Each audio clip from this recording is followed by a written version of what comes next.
The stars outside the great windows of the Zyrinth royal palace shined like slow-moving diamonds.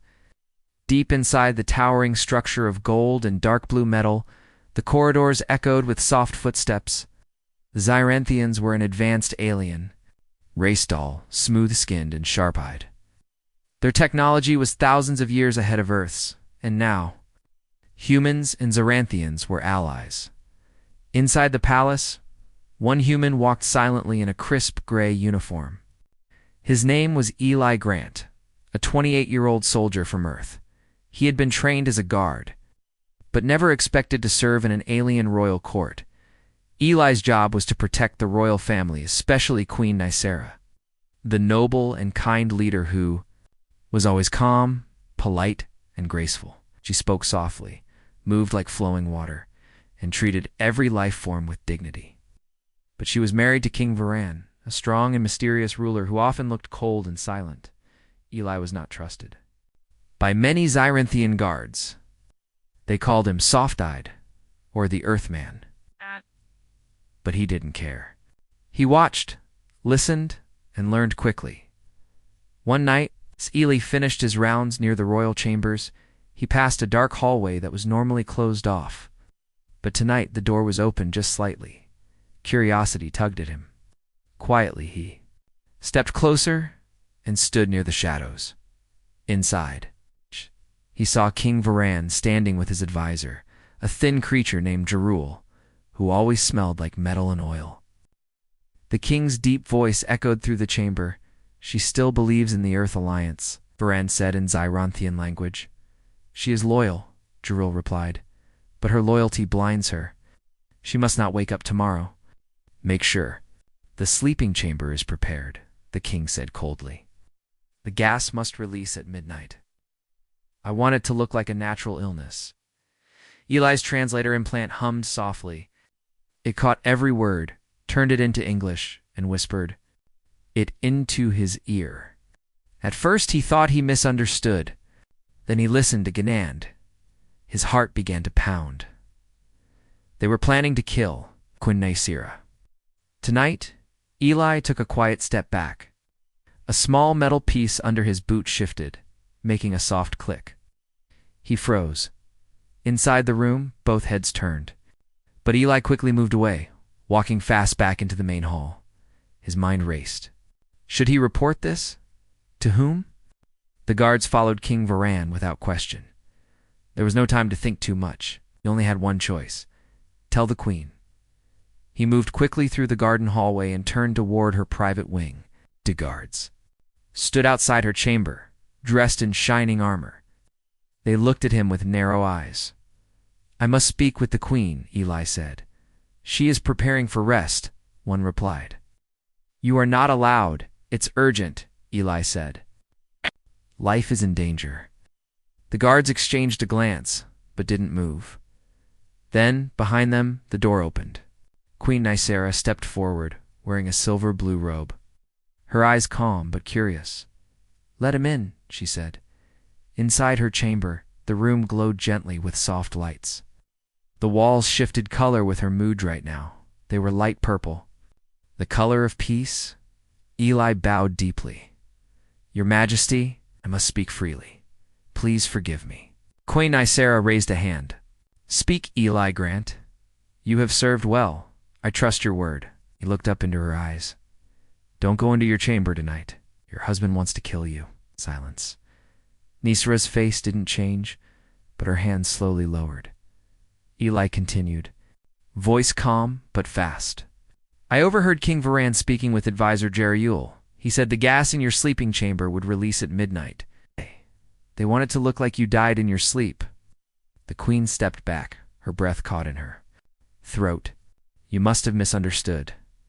Zyranthian is complex. My translator implant is advanced," Eli said. "It recorded the conversation. I can play it." He touched the back of his neck and projected a small audio clip. Her husband's voice filled the air again. "She must not wake up tomorrow. It must look like illness."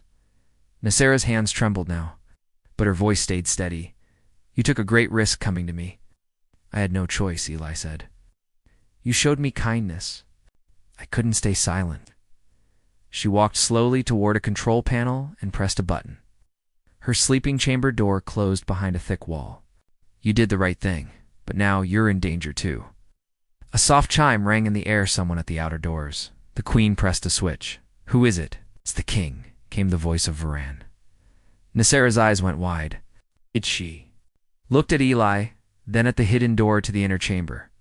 Go there, she whispered. Hide. Do not speak unless I signal. Eli nodded and slipped into the hidden room, leaving the door slightly open. King Varan entered. His expression was calm, as always. You are not resting?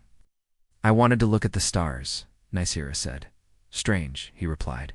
You usually enter your chamber at this hour, not tonight. The king tilted his head. Did someone say something to you? No, she replied carefully, but I had a feeling. Something was wrong. King Voran studied her. The feelings are dangerous things. They can destroy unity. You've said that before, she said quietly. But sometimes feelings save lives. There was a pause. Then Varan turned. Rest well, my queen. When he left, Nicera waited in silence until she was sure he was gone. She opened the hidden door. Eli stepped out. You were right, she said. I saw it in his eyes. He expected me to die. What do we do now? Eli asked. Nicera looked at the stars through the high window. Her face was calm, but her voice was strong. We find out why. The stars faded slowly as the night passed, but Queen Nicera could not sleep. She sat quietly in her private study, the chamber filled with soft lights and ancient Zyronthian scrolls. Her long fingers touched the edge of a glass map that showed every planet under her rule. Her mind, however, was far away. Her husband, the king, wanted her dead. She kept thinking of Eli Grant, the human guard who had risked everything to tell her. She replayed his words in her mind again and again. Don't go into your chamber. She had trusted him. She had been right now. Everything had changed. Eli sat in his small assigned room deep in the lower levels of the palace. It was quiet there, with only the soft hum of energy walls and a small table where he kept his notes. But tonight he couldn't rest. He stared at the door. Would someone come for him? Did the king know that he had spoken to the queen? Was he already marked as a traitor? Suddenly his door opened. He stood up quickly, ready to defend himself, but it was Sari, a young Zyranthian worker who helped in the palace kitchens. Don't go back to your post, Sari whispered. Why? Eli asked. They are looking for you, she said. 2 palace guards came by. They asked if I had seen the human. Did they say why? No, but one of them had a stunned staff in his hand. Eli nodded slowly. Thank you, Sari. Tell no one you saw me. She left without another word. Eli grabbed his small translator device, a blade hidden in his boot, and a flash stone for emergencies. He had to stay hidden, and he had to meet the queen again. Queen Nicera met with her most trusted court advisor, Tereth. Later that morning, Tereth was older than most Zyranthians, with glowing silver eyes and a quiet voice. He had served the royal family since before Nicera was born. I fear something terrible, she told him. King Varan is planning something dark. He tried to end my life last night. Tereth was shocked. Are you certain? I did not enter the sleeping chamber that saved me. The human Guardia warned me in time. The human? Dat asked, surprised. You trust him? Yes, she said firmly. He has no reason to lie. Nona saw the truth in Voran's eyes. Tereth bowed his head. Then the danger is real. I must know why, Nicera said. Why would my own husband betray me? Tereth looked around and then leaned closer. There is a place, beneath the palace. The Forgotten Archives. They hold records the public cannot access, even some that only royal blood can open. You may find answers there. Nicera nodded slowly. Then I must go there. That evening, while the palace prepared for a royal celebration, Nicera sent a secret message to Eli through a palace code. She told him to meet her in the quiet garden near the west wing. Eli arrived first, hiding behind a tree with silver leaves. The queen arrived with a soft cloak covering her royal robe. Her face looked tired, but her eyes were strong. You are alive, Eli said, stepping out. Yes, thanks to you. He bowed. They're searching for me. I know, she said. You are no longer safe in the palace. I don't care about that, Eli said. Why did he do this? What is he hiding? Nicira looked around and spoke softly. There's a place under the palace. It's where secrets are stored. I'm going there tonight. Will you come with me? Eli nodded without pause. Of course. The entrance to the Forgotten Archives was hidden behind an old statue in the west wing. Nicira pressed her hand to a stone plate, and the floor opened. Revealing a spiral stair made of glass and crystal, they moved carefully. No one followed. At the bottom, they found a large chamber filled with floating scrolls, glowing memory crystals, and sealed drawers that opened only by voice. A soft female voice echoed through the air. Royal access confirmed. Welcome, Queen Nicira. Nicira moved toward a sealed section marked with a red symbol, the mark of royal crimes. It was only used when a member of the royal family was suspected of treason or secret war plans.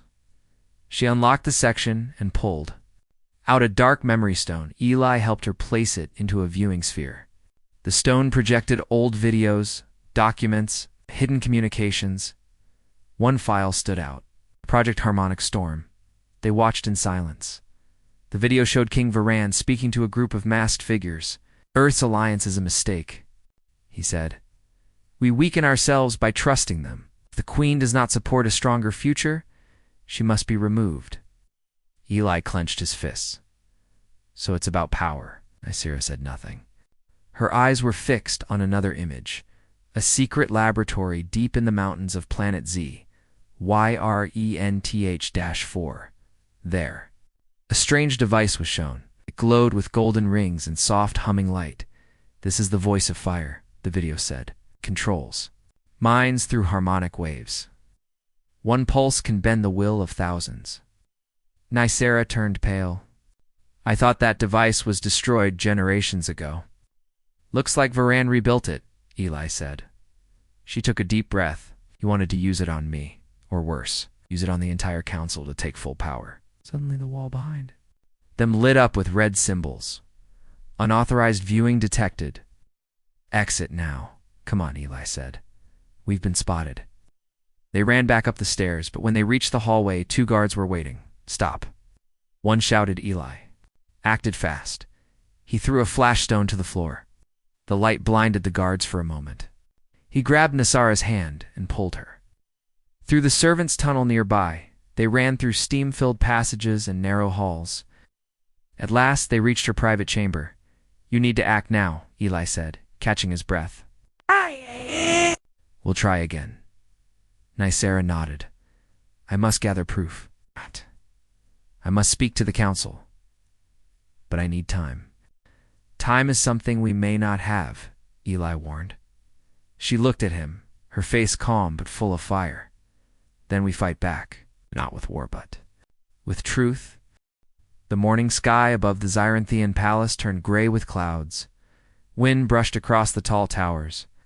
Everything looked peaceful, but deep inside the palace, fear and truth were quietly rising. Queen Nicira sat in her study, eyes fixed on the old memory crystal they had recovered from the Forbidden Archives. It showed King Varan speaking with masked leaders about mind control, betrayal, a strange weapon called Voice of Fire. She touched the smooth surface of the crystal again. The words from the video played in her memory. If the Queen refuses, she will be replaced. That meant only one thing. Her life was still in danger. And worse so was the future of their planet. She stood up and looked out at the garden where she had met Eli Grant the night before. The human guard had risked everything to save her. Together, they had to do something no one else in the palace dared to do: expose the king. Eli hid in the secret tunnels below the palace, far from the main guard station. His uniform was dirty, and his eyes had deep circles under them. He hadn't slept. He didn't feel tired. His mind was full of questions. Why did King Varan want to use Voice of Fire again? Why now? Suddenly, a small screen on Eli's wrist buzzed. A secret message flashed. Come to Archive Gate Room. Use Servant Path 6. Bring nothing loud. And Eli nodded. He followed the narrow, twisting servant paths that he had memorized during his first weeks in the palace. No one paid attention to those paths. They were only used by cooks, cleaners, and quiet machines. At the archive gate room, Queen Nicera waited in a simple dark robe, her face half covered. She looked more like a worker than a queen. That was her plan. We need more than that one memory crystal, she whispered. We need the full truth. Documents. Proof of the lab. Plans of the weapon. If we show the High Council, they will act. Where do we go? Eli asked. There's a secret lab, she said. It's buried beneath the palace. Very few know. It still exists. That's where he rebuilt the weapon. Eli raised an eyebrow. And how do you know? Nicera smiled sadly. 'Cause my father tried to destroy it when I was a child. I saw it once. I thought it was gone. I was wrong. The entrance to the lab was hidden behind a locked gate inside the power control room. Only a royal could open it. Nicera placed her hand on the panel, blinked, scanned her veins, and the floor opened with a low hum. Below them, a long tunnel stretched forward, filled with dim green lights. The air was cold. Eli pulled out his small light stick. The tunnel felt like it had not been used in years. At the end of the tunnel, a large metal door stood waiting. On it, written in old Zyranthian script, were the words, Project Voice of Fire. Do not enter. Nicera placed her hand again. The door opened. Inside, the lab looked half-finished, half-forgotten. Broken machines, old chairs, and data screens, covered in dust, were everywhere. But in the center of the room stood a strange objecta, tall device, with rings spinning slowly around a crystal core. It hummed even in sleep mode. That's it, Nicera said softly. The voice of fire. Stepped closer. It doesn't look like a weapon. Doesn't need to, she said. This device can send sound waves through the minds of living beings. It doesn't kill, it controls. Eli looked at her. King Varan wanted to use it on you, she said, but I think his true plan is worse. He wants to use it on the council, maybe even on the people. He wants full power. Eli pointed to a console nearby.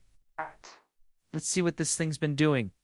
They worked together to activate the machine's memory logs. The console showed dozens of tests, all from the last 3 years. They had been trying different frequencies, testing mind effects on animals and even some prisoners. This is enough, Eli said. We can show this to the council. 8. Nicera said. Look at this. She pointed to a section labeled Final Phase, Activation Pathway, Queen's Chamber. Eli frowned. He linked it to your room? Nicera's face turned cold. He planned to activate it while I slept. It would change my thoughts. Make me obey. Eli's voice was sharp. That's worse than poison, she nodded. But why he didn't kill me? He wanted to control me. Suddenly alarms began to ring. A red light flashed from the door they entered. Warning, unauthorized access detected. Eli jumped up. We've been found. He pulled out a short blade and moved to the entrance. Nicera grabbed the memory core from the machine and placed it in her robe. Follow me, she said. They ran through a side tunnel Nicera remembered from her childhood. It led to an old vent system. As they climbed through, they heard heavy boots behind them. Guards were coming. We can't go back to your chamber, Eli said. They'll block it. Then we go to the council, Nicera said. The High Council Hall was a circular room with floating chairs and a sky dome above. 12 council leaders sat in silence as Queen Nicera entered, with Eli close behind. Some guards tried to block her, but she raised her royal crest. I invoke the code of truth, she shouted. I bring danger to light, the council murmured. One of the elders nodded. You may speak. Sarah walked into the center and placed the memory core into the council's viewer. The air filled with the sound of King Voran's voice again. The queen is in the way. We shall use the voice of fire. The video of the machine played. The tests, the victims, the activation path. Gasps filled the room. Eli stood tall beside her. King Varan is planning mind control, and he tried to use it on your queen.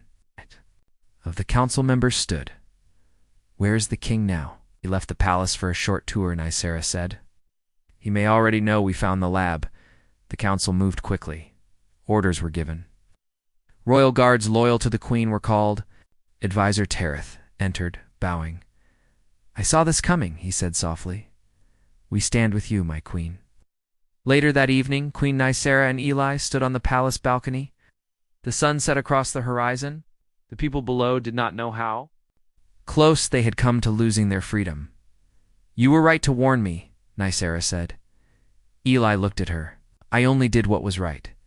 She smiled. Now we must prepare for what's next. What's that? She looked toward the stars. King. Varan won't give up. And the voice of fire was only the beginning. The Zyranthian sun rose red and bright over the city of glass towers and shining roads. It was the beginning of a new day, but inside the royal palace, the air felt heavy with danger. Queen Nicera stood before a long mirror in her private chamber. Her face looked calm, but inside her heart beat with fire. She wore her royal battle robe for the first time in years, black with golden lines. The robe of a queen who was ready to fight with truth. She held the memory core in her hand, the one that proved King Voran's secret plan, his plan to use the voice of fire to control her mind, and then rule the Zyranthian Empire alone. Her closest advisor, Tereth, entered the room. His silver eyes held both worry and respect. The High Council is ready, Your Majesty, he said. They will listen, but not all of them will believe. I will give them the truth, Nicera said softly. Assurance. What they do with it is up to them. Meanwhile, in the royal airfield just outside the city, King Varan returned from his tour. His tall frame stepped out of the ship with his black cape flowing behind him. Guards stood straight, saluting. He did not smile. His personal guard, commander. Rallor walked beside him. Did the queen ask for me? The king asked. No, my lord, Rallor said. Not. But there was a gathering at the High Council Hall last night. Many whispered about a public truth trial. King's jaw tightened. Then the human has spoken. Varan looked toward the palace towers. It's time to act. The High Council Hall filled slowly. Iranthian nobles, commanders, and planetary leaders took their seats around the golden ring. Floating cameras circled above. For the first time in decades, the trial would be broadcast live to the people of the Empire. Queen Nicera entered through the main gate, walking with steady steps. Behind her stood Eli Grant, in full guard uniform. Though human, he walked proudly. He knew the truth now had a voice. An elder council member spoke. Queen Nicera, you have invoked the Code of Truth. Present your claim. Nicera stepped forward. She held the memory core up. This device contains proof that King Voran planned to use a mind control weapon called the Voice of Fire. He planned to use it on me. And later, on this council and the people. Gasps filled the hall. She placed the core in the viewer. The room filled with images Voran meeting with secret leaders, testing the weapon on prisoners, and plotting in silence. At the end, Eli stepped forward. I confirm all of this.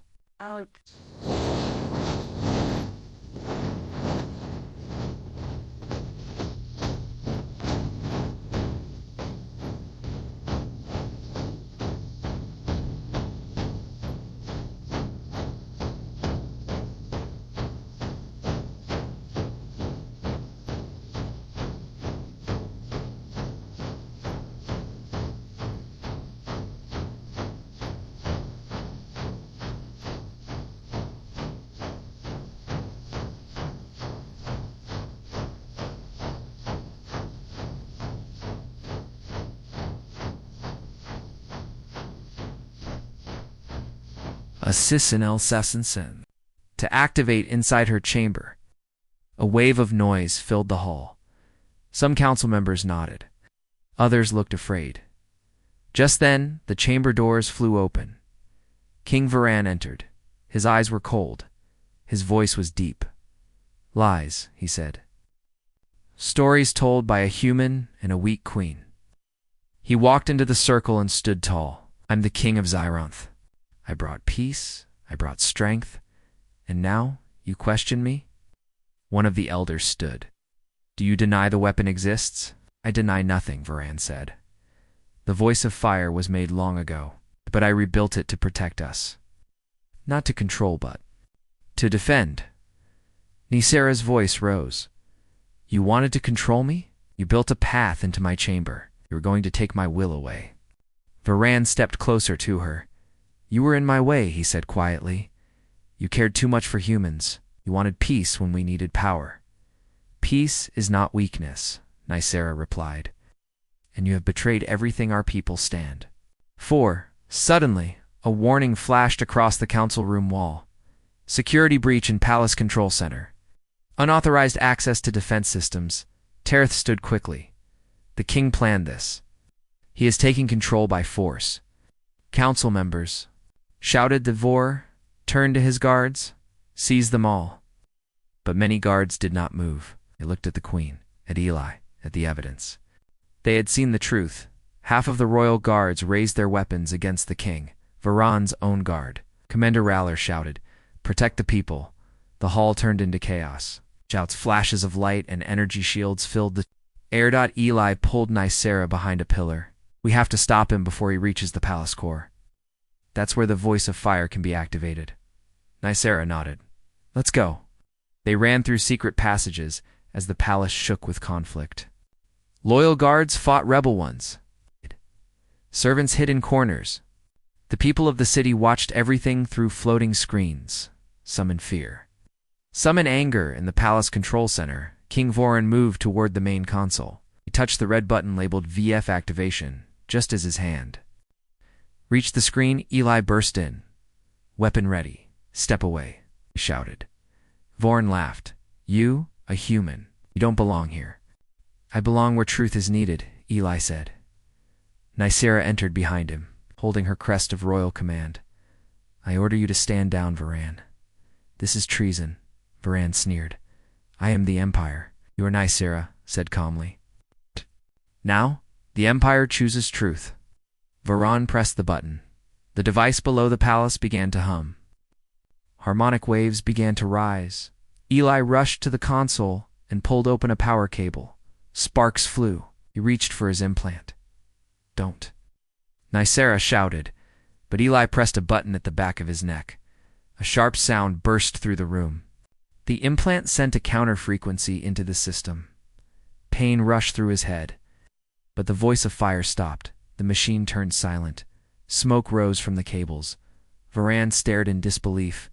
No. He whispered. Guards rushed in and surrounded him. Raller stepped forward and took the king's blade. In the name of the people, Raller said, you are under arrest. Later, back on the balcony, Queen Nisera stood beside Eli. You stopped the weapon, she said, but your implant. Damaged, Eli replied. But I'll live. You saved me. You saved our people. Eli looked out at the stars. You did the same. You believed in truth. The city bells rang. The screen above the capital read, King Varan arrested. Queen Nisera stands for peace. Human guard honored. The people cheered, but far away, on a hidden moon, a masked figure watched a different screen. A quiet voice said, The Zerenthian palace stood silent in the golden light of morning. For the first time in many days, there was no sound of shouting, no alarms, and no danger in the air. Birds from the outer forests flew across the blue sky. The people in the capital city watched from their homes, waiting for the queen to speak, inside the grand hall. Queen Nisera sat on the throne alone, the throne beside her once belonging to King. Varan was now empty. He had been taken to a high-security prison. On the far moon of Zaren 6, the voice of fire weapon was destroyed.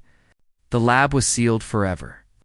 The council had ruled in her favor, and the people cheered her name. But Queen Nisera did not feel peace in her heart yet. She looked around the hall. The colors were still beautiful, the floors polished, the banners clean, yet something had changed forever. She had trusted her husband. He had betrayed her. Now she trusted a human Lee Grant, the palace guard from Earth, who had warned her just in time, and that trust had saved her life. Eli stood at the edge of the royal balcony, looking down at the garden below. His right hand held a small metal box, the remains of the translator implant in his neck. It was broken now. He could still speak Zyranthian. But the soft voice that had always whispered translations to him was gone. He didn't mind. He had heard too many dark words from the wrong people. Now, he preferred silence. Footsteps echoed behind him. Queen Nicera walked toward him. Wearing a soft white robe with the mark of peace, her face looked calm, but her eyes were full of thoughts. "You're healing well," she said kindly. "I'm trying," Eli replied with a small smile. "You saved my empire," she said. "What do you want, Eli Grant?" "I will give it." Eli paused. "I don't want gold. I don't want titles. I just want to know the danger's truly over." Sarah turned toward the sky. "That's what worries me," she whispered. "Don't." "Think it is?" Later that evening, the Council of Planets held a private meeting with Nicera. Eli joined them as her protector. Advisor Tereth stood beside her. He had been her father's advisor long ago and had always guided her with wisdom. "We found something during the lab inspection," Tereth said. "A small device was left behind. It had a signal code we didn't recognize." He pressed a button. A hologram appeared, a circle with ancient alien symbols. "This isn't Zyranthian," Nicera said softly. "No," Tereth said. "It's much older. It's from a species we thought disappeared long ago, the Aurelians." The room went quiet. The Aurelians were once rulers of many systems. They were scientists, builders, and thinkers. But they vanished thousands of years ago. "After a great war? What does it mean?" Eli asked. "It means," Nicera said slowly, "Varan did not build the voice of fire alone. He had help from someone outside." Tereth nodded. "And if that's true, someone may try again. Somewhere else." Her face appeared on thousands of screens across hundreds of planets. "My people," she said, "I speak not only as your queen, but as a voice for peace. We faced a danger from within, and we stood strong. But now we must open our eyes to the shadows beyond our worlds." She held up the ancient symbol. This was found in the hidden lab beneath our palace. A symbol of a forgotten empire. "It is a warning. We are not alone, and we are not safe yet." She paused, "but we are not afraid. Together, with Earth and our other allies, we will protect peace and stop those who threaten it." Cheers filled cities across the empire. Later, in the quiet of the moonlight, Nicera and Eli walked through the palace garden. The stars above looked peaceful. But they both knew that darkness could hide behind beauty. "Are you afraid?" Nicera asked. "Yes," Eli said honestly. "But I'm ready," she looked at him. "You could return to Earth. You've done your duty." "I could," he said, then smiled. "You still need a guard." Nicera smiled back. "I need more than a guard. I need someone who sees the truth even when others look away." Eli nodded. "Then I'll stay." Far away, on a cold and quiet moon, a deep cave opened with a hiss. Inside, machines came to life. A figure in a long cloak stepped into the room. Behind him, thousands of sleeping machines stood in silence. He looked at a glowing console. The old symbol of the Aurelians flashed. He pressed a button. A calm voice spoke. "Welcome back. Mind Control Protocol Phase 2. Ready." The figure smiled. "The Queen stopped the King, but she cannot stop what is coming." Back in the palace, Nicera looked up at the stars one last time before going to rest. "Do you think there are more like him?" she asked Eli. "More like Voran?" she said. "More like you," Eli smiled. "I hope so." She looked at him for a long moment. "Then maybe this galaxy still has hope."